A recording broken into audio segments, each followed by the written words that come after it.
Welcome to the Love, Sex and Freedom podcast. This is where you're going to discover how to bring awakening into the body and into everyday life through powerful tantric teachings. Get ready to release, open and step into your true power.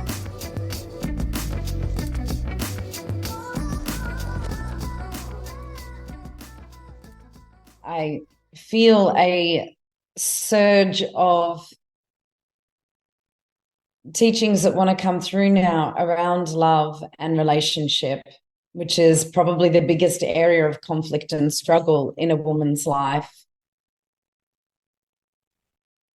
And the thing that I see with so many women, actually every woman I know besides my daughter, and a lot of the time with Tara, is that when stuff is coming up, there is this focus on other. When desires are coming up, there is this focus on other. And if I could teach you anything about having a relationship that is based on a meeting of souls, that is based on a feeling of wholeness that is overflowing, it is this. The center focus, the center point of love is the love that you feel inside of you between your own masculine and feminine. This is truth. Your relationship is going to reflect that. Is your masculine listening and holding space for you with an absolute presence that has no agenda for you to change? Is your masculine listening to what you need and actioning that? Your masculine. Is your inner man everything that you want? I need a man who's connected to God, to spirit, to freedom as his main priority in life. I know that I need that. Is my man embodying that? I need a man who is more connected to what's going on for him than what's going on for me, especially when confronting situations arise. Is my man capable of that? I need a man who's constantly growing and humbling himself before the lessons of our relationship, before the lessons of life, instead of becoming a victim.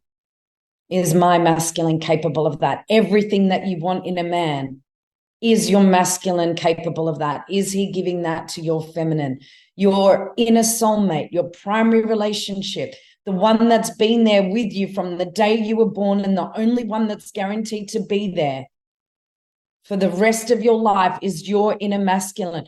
Do you love him? Do you respect him? Do you trust him?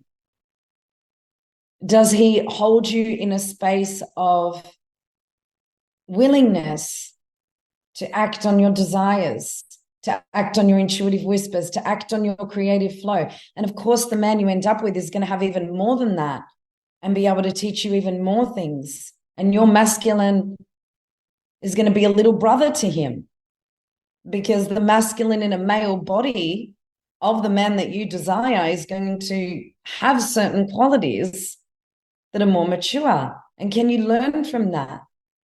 And can you get over your fucking self and pull your nose down from being up in the air going, he's not this and he's not that and he needs to do this and I want to change him and I'm going to take away his freedom and turn him into someone else? What if your authentic truth is that you want your man to be fully him, be all of him, not fucking coach him, not give him unsolicited advice, be in your authentic truth, be transparent with things as they arise, and you go, hey, I am surrendering to the authentic resonance of this relationship. I am surrendering to the authentic resonance of who this man truly is, instead of only referring to him from a standpoint of what he can give me. And I'm remaining in my narcissistic fucking bubble of how he makes me feel. What about removing for a moment the lenses of expectation and demands that come from the needy princess who is waiting for something to make her feel loved and worthy and good enough and free of feeling rejected or a failure. What if you weren't afraid of feeling any of that and you could just be curious, is this the man for me? Is this the man for me when he's in his authentic expression? And do your needs, do your desires naturally change him if he loves you and can capitalize on your best interests and see that what you need is actually good for him too? Fuck yes. I have grown exponentially through what Matisse needs. He has grown exponentially through what I need. Do we ever express to each other what we need as a condition of our relationship? Never. We're sharing from an authentic space of, this doesn't feel good for me, this does. And so what didn't feel good for him at the beginning of our relationship was how busy I was. So I'm like, would it feel better for me not to be so busy? Yes, I can give this to him. My ongoing request has been for him to mature in his capacity to love my children. Has that been an incredible journey for him? Yes. And this is a meeting of souls where we're not desperate for that person to give us what we need because otherwise the relationship might be over. But we are meeting each other with curiosity and we are trusting that for as long as we are in resonance with our authentic alignment, as long as we are transparent, and we're not talking about polarity or I'm feeling this and you're feeling that and your boundary is this and my boundary is that and all of the spiritual lingo, and it's helpful to a point. At some point, Matisse and I never talk like that. We are meeting each other's souls in a transparency that's in that moment, that is rooted in that moment. What would it be like to share and express from a transparency that's rooted in this moment? What would that feel like with a beloved? To know that you are worthy of being seen and felt beyond the mind and its stories and its control mechanisms. That here we are. And you know what? Him and I are always like, I don't know. It's like, I'm feeling this. What do you feel? I'm not sure just yet. And we have to feel into it. And we have to experiment. What if everything in your relationship was an experiment? When I first said to him, I don't know if I can be with you unless you're treating my kids in a way like they're your own. You're holding them in your awareness. You're not just showing up on a physical level, which you're so fucking good at, and meeting their needs, but there's a cosmic level to your fathering. And he's like, I don't know. And I didn't get all in the tears. Oh, what if the relationship ends? And da-da-da-da. I'm just like, fair enough. It is fair enough that he didn't know. And is he there now? Abso-fucking-lutely. And has it been a huge journey and growth point and edge for my kids and for him and for me to feel that a man is capable of loving my children and that I have the courage to be transparent about that, even when my mind was going, it's unreasonable to ask a 31-year-old man who's not actually the father of their children to bring what I've always needed from the fathering energy. It doesn't, you need to be unfucking reasonably worthy of what you desire. You need to be unreasonably wealthy. And if that means money, that means money. Wealth to me is definitely money. I fucking love money.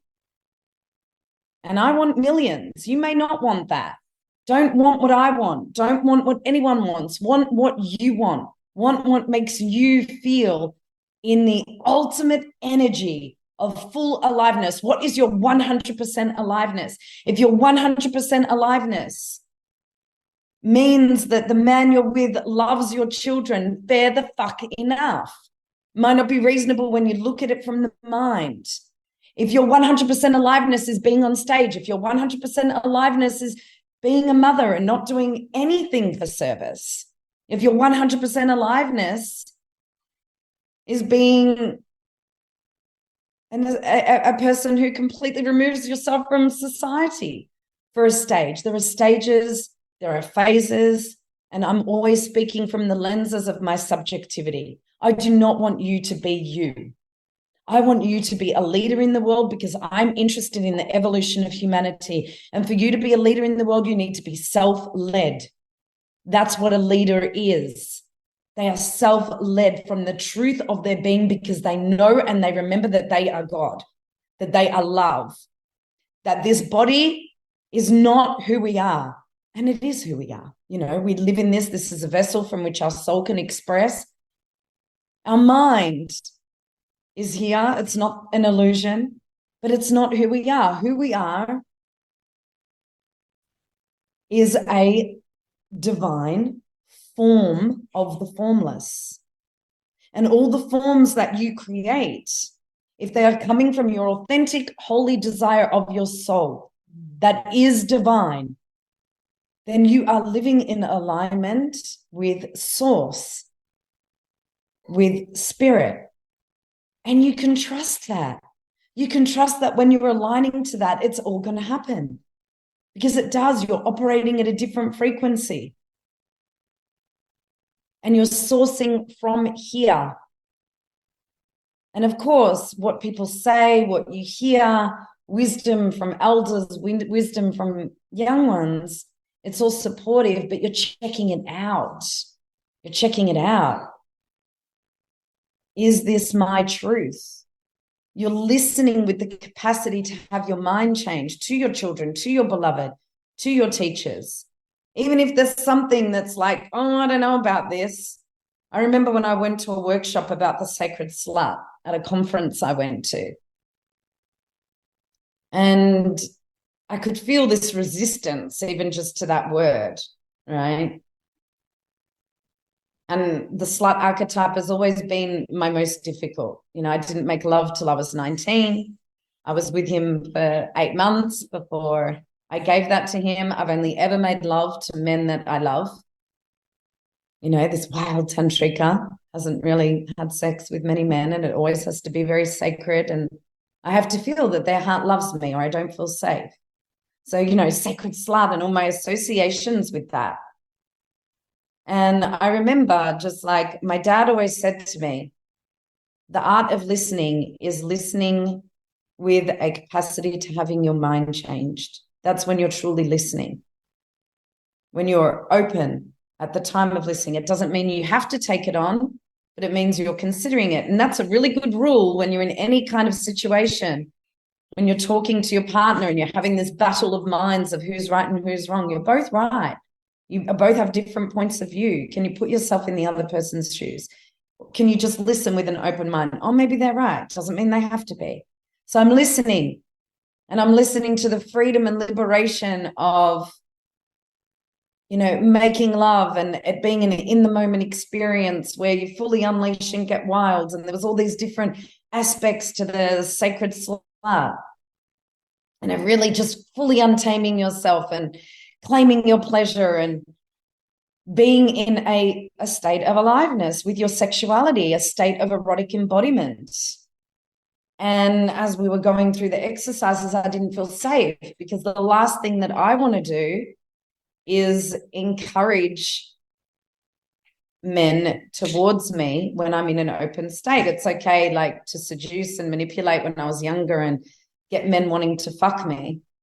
But that's not the healthy sacred slut. That's manipulation and trying to get validation, you know, but actually there was no opening. There was no possibility. I'd be in a club with my friends. They couldn't touch me. But suddenly I'm in this workshop where we're being invited to be erotically embodied in an open state. And I'll always experiment with energies and just see how it fits. And so I'm feeling this. And then the teacher was encouraging more openness and I didn't feel safe. And so I went and sat in the corner with myself, and the teacher came over and he's like, this is an edge for you. You need to explore it. I said, this is too much of an edge for me and I don't need to explore it. I listened, I opened, I tried it on. It didn't fit with me.